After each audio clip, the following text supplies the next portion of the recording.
is our senior majority leader, Congressman Boyong Remulla. Congressman Remulla, also our Vice Chairman, you're now recognized. Thank you, Mr. Chairman. My questions are also for Mr. Gabby Lopez, who I'd like to thank for being here in the hearing through Zoom. My first question is, when you traveled to Japan, what passport did you use? Magandang hapon po, Kong Remulla. Yes. Good afternoon. I believe I used my U.S. passport because you don't need a visa.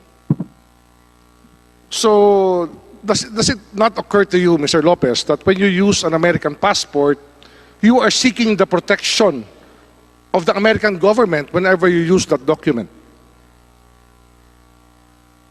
I am simply making a decision based on what is convenient in terms of visas. Yes, but under international law, a person carrying a passport of the United States is under the protection of the U.S. government. That is a declaration to the whole world and to that country that you are a citizen of America. Opo, I use naman the Philippine passport when I travel through all the ASEAN countries. And that is equally a declaration that I'm a Filipino citizen. Yes, yes. That is a given. Can you show us both your Philippine and American passports for the record so that we will know how they are so marked in your travels? Are you willing to do this, Mr. Lopez? I believe it has been asked, the committee has asked for it, and it has been given, the documentation has been given. They've asked for copies of both my U.S. and Philippine passport. Mr. Chairman, do we have a copy of the records of the passports? Of Yes, Mr. we have Lopez? a copy of Mr. Gabby Lopez passport, and the And each committee and every secretary Each is and every page of the said passport? together with the certificate. Do we have it?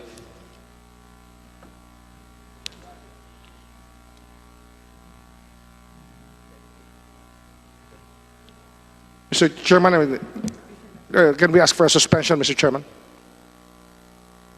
Hearing suspended. Hearing resumed. Thank you, Mr. Chairman. Bago po magpatuloy ng tanong si Vice Chairman Boyong Remulla, the committee secretary is directed to give the said copies of the passports to our committee members. Mr. Chairman, it does not, I'm sorry to say, but this record does not reflect the travel records of Mr. Lopez because not all the pages were copied into the record. That's why I cannot see, it does not state what countries he was in where he used his U.S. passport. Mr. Gabby Lopez. Mr. Gabby Lopez.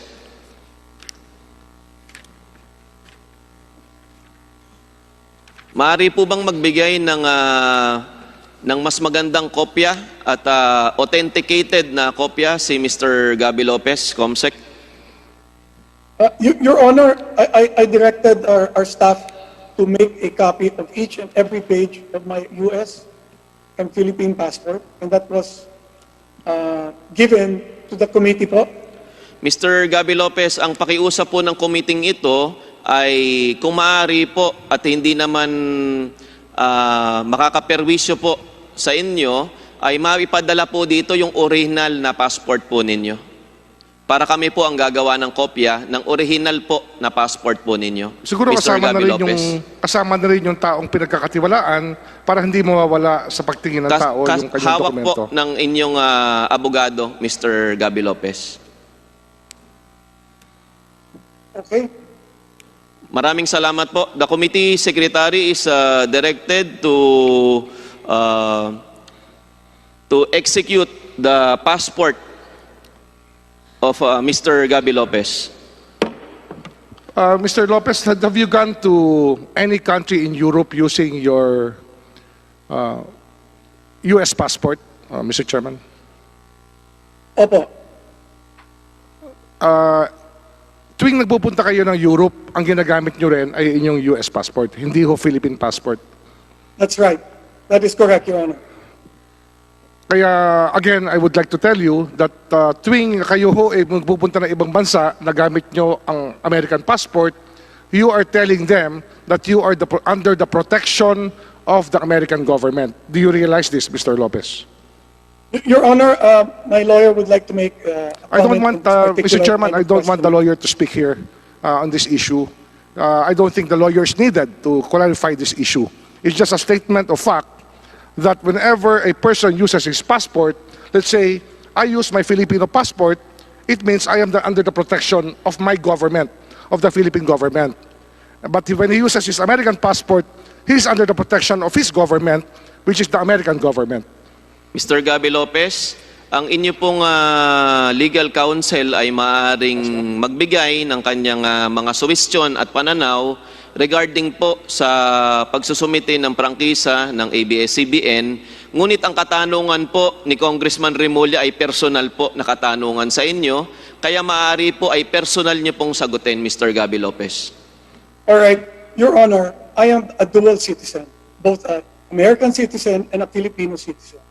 Regardless of whether I use my passport to a particular country, I can seek the support of that particular, of being a Filipino or an American in whatever country I'm in.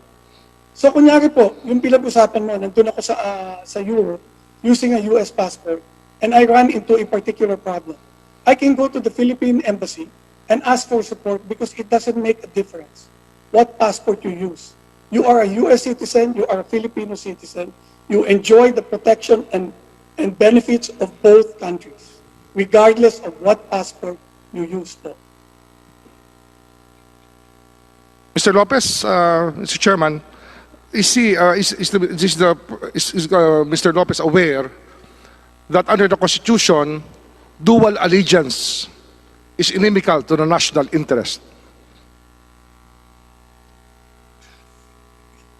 Can I allow my lawyer to answer this particular question? Yes. Maaari Mr. po, Mr. Gabby Lopez. Your lawyer is now recognized. Salamat po. Kasi po yung tanong is not really a question of fact, it's a question of law. No, it's a question of fact. Is he aware that under the Constitution, dual allegiance is inimical to the national interest? Isn't that... Totoo Yun po. lang naman ang tanong ko. Thank you. Thank you. That's all. Pero, Wala na ho, ang wala na ako sa nakikita tanong. ko Basta yun lang ho. Basta alam lang ho nila that dual allegiance is inimical to the national interest. opo, pwede po ako magsalita ng konti. Hindi na, may follow-up question ako, baka malimutan ko ho eh. Nais ko lang ho sabihin sa committee na ang problema ho sa dual allegiance ay simple-simple. Pagka hindi magkasundo ang dalawang bansa, ay papipiliin ng tao pagdating ng panahon. At nagkaroon ho tayo na nakaraan sa kasaysayan na halos 20% ng ating populasyon ay nilagas ng Amerika. Pinatay po ang ating mga kababayan noong Phil-American War, kaya ito'y hindi ho malayong usapin. Ito po yung nasa kasaysayan. Napakarami hong Pilipinong namatay noong Philippine-American War. Kaya yung dual allegiance po ay naroon sapagkat lahat po ng statements sa Constitution ay nababatay sa karanasan ng ating bansa at ng ating lahi. Yun po sana ay malinaw po sa inyo. Pwede po ba ako magsalita? Hindi na ho, may susunod na ho akong tanong. There's no need, Mr. Chairman, even if he is a resource person, he cannot speak at will in this committee only when we allow him to. Is that clear, Mr. Chairman? Vice Chairman Remulla, you still have the floor. So, kung sino ang sasagot, nasa iyo po ang floor. Kung sino ang sasagot, kung sino po ang tatanungin mo, ikaw po ang masusunod, Mr. Remulla. Thank you, Mr. Chairman. Another question for Mr. Lopez. Did you vote in the Philippine elections, last Philippine elections, Mr. Lopez, Mr. Chairman? Your Honor. Yes, I did. Opo. Nag-vote ako sa last election po. At during the same year, bumoto rin po kayo sa American elections. Ito po'y vinolunteer nyo sa committee nung huling hearing. Tama ho Opo. ba yun? That is correct. Hindi pa niya naiisip na pag kayo ho ay bumoboto sa eleksyon ng ibang bansa, ay pinapadama nyo sa kanila na ang karapatan nyo bilang Amerikano ay buong buo, kaya kayo po ay naboto sa kanilang eleksyon. Are you aware of that, Mr. Lopez? Well, I'm an American citizen, and I exercised my right as an American citizen to vote in the election.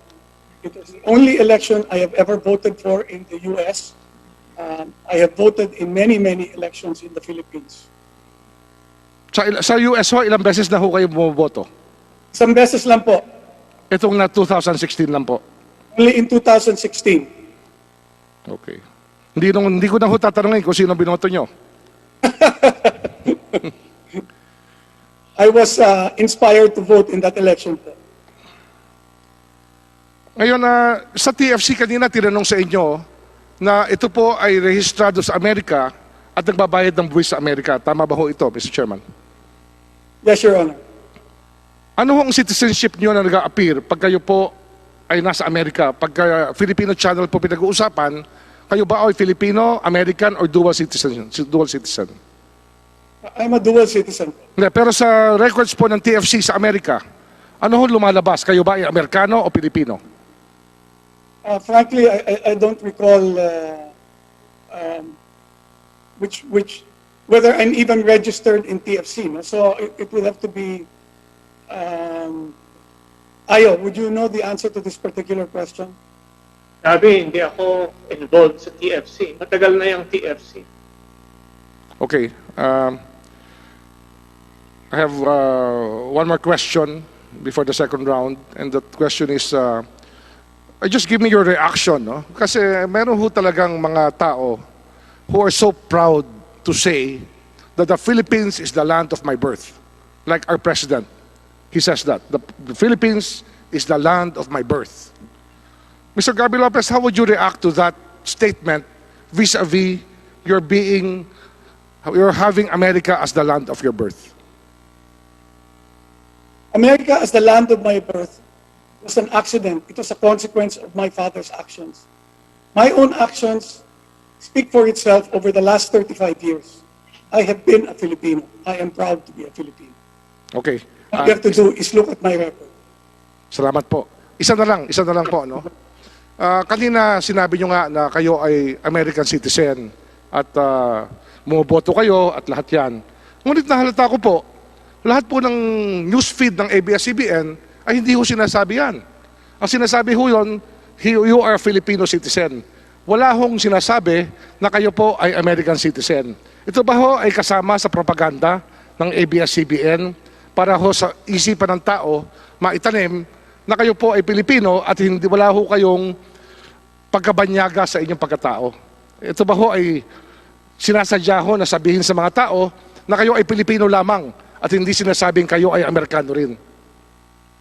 I beg to disagree, Congressman Remulla, to your insinuation that what ABS-CBN News does is propaganda. Ano ho yan eh? Nagbubukas po ako ng aking computer at ng aking tablet, ng aking telepono, at binuksan ko po yung Google Feeds. Sunod-sunod po yun. Mga article na labas ng ABS-CBN. At lagi ho nakasalagay doon na kayo po ay Filipino citizen. Ngunit kahit minsan, hindi ho binanggit na kayo po ay American citizen din.